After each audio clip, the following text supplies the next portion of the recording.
if you got in your time machine, went back to 2006, how would things be different compared to how you actually did do it? So the first thing I would have done is taken advantage of the opportunity that played out at the time, which is that you could buy property for little or no money at that point in time. That, to me, is an opportunity missed, I guess, but it's also a disaster avoided, because, as we know, 2008 burnt a lot of people. So to expand on what I would have done, pretty much exactly, I would have hoovered up as many buy-to-lets as possible pre-08, with cash flow in mind, making sure that they covered their costs, which was very difficult then. People were advising you to buy properties with negative cash flow just because the capital growth would go up. Sounds crazy, but lots and lots and lots of people were doing it. So I would have avoided that, but if I could make it cash flow neutral and make it work, I would have done that, because what we didn't know was around the corner was interest rates were about to plummet. And clearly, Rob, that made a huge impact on everybody's portfolios. Now remember, these properties would have gone into negative equity, like my one property at the time did. But I've still got it today, and after the interest rates adjustments, it's made a healthy profit ever since. So absolutely no regrets there. The regret, as I say, is I didn't do more. Aggressively, with caution. So making sure I wasn't just buying anything for the sake of it, but anything that covered its costs, buying it because you needed those products to expire before they went on standard variable rates. And then from that point, enjoying a healthy cash flow. And with that cash flow, I would have used it to start buying property. I managed to do one a few years after the crash, and that was in Leeds, and that has done very well since then.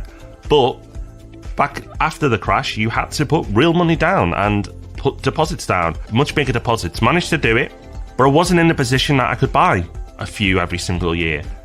Back then, it was just saving, and it's that snowball effect we talk about, where you just have to snowball it out, start slow, but over time you keep adding to your portfolio, and then suddenly one's got equity, so you release some from there, you can do another one, and it all snowballs. That would be for me, Rob. You kind of hinted that you would leverage up and go more aggressively. Did you have the ability to do that at that point? To a degree. So I'm a cautious kind of person. I could have put more cash. I could have left nothing in savings. I could have just piled it all in. I could have tried way harder to push the loan to value.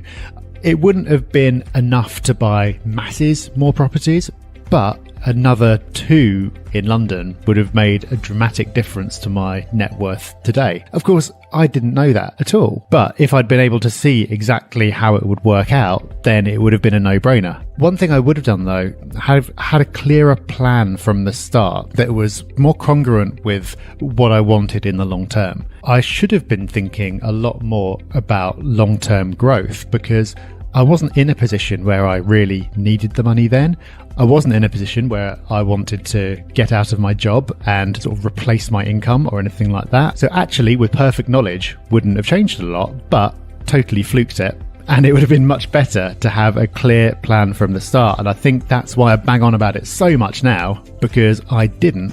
And I think you're so much more likely to succeed if you think about the long term and work back from there. But hindsight is an amazing thing. As well as that, I think the main thing that I would have done would be to buy a lot more around about sort of 2009-10.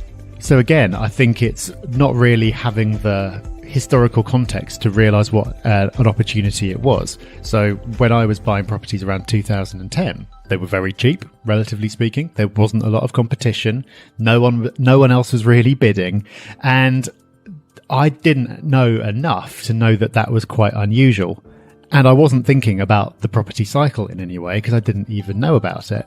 But had I known, I would have done a lot more. I would have leveraged a lot more. I would have taken more risk and not played it quite so safe.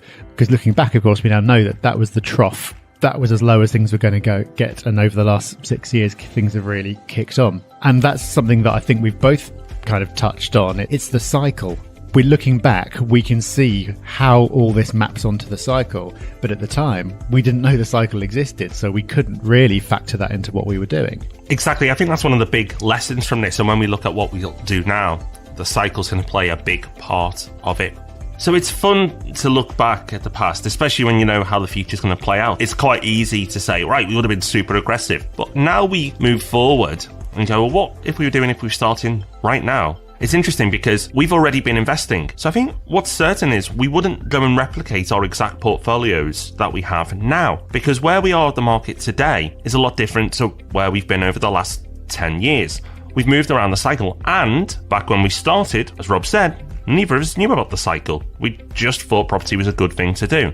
We've educated ourselves, we've immersed ourselves in this over the last decade, and now we've got better awareness and understanding. So how we would tackle it today would be very different. So Rob, what would be your first steps? Okay, well, I've already talked about the plan. I think that's really important. I'd also build a network before doing much else so I could focus on my strengths. But I didn't do that before. I was a bit of a lone wolf. And now I'm in the lucky position where, because of the podcast and things, I've got a pretty decent network. So if I didn't have that, I know the value of it, so I'd try to build it up.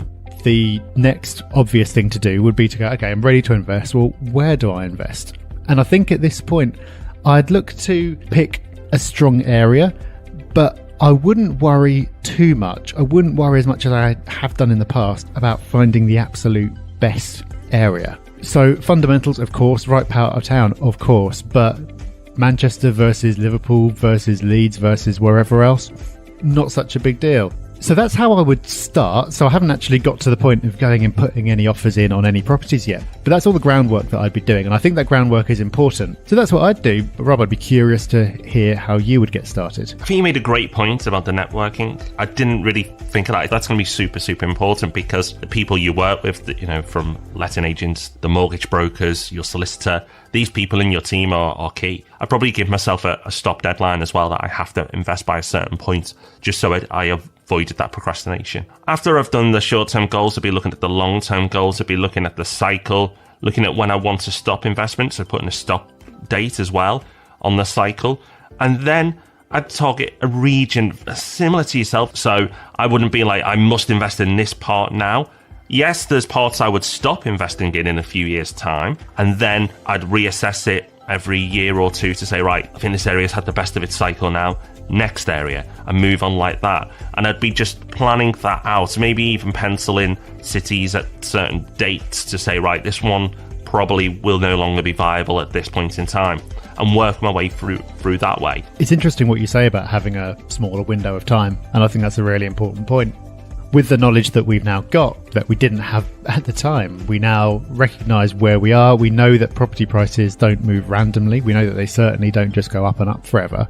We know that there's a period of time, don't know exactly when, but when it's just not going to make sense anymore, and when there's going to be some kind of crash.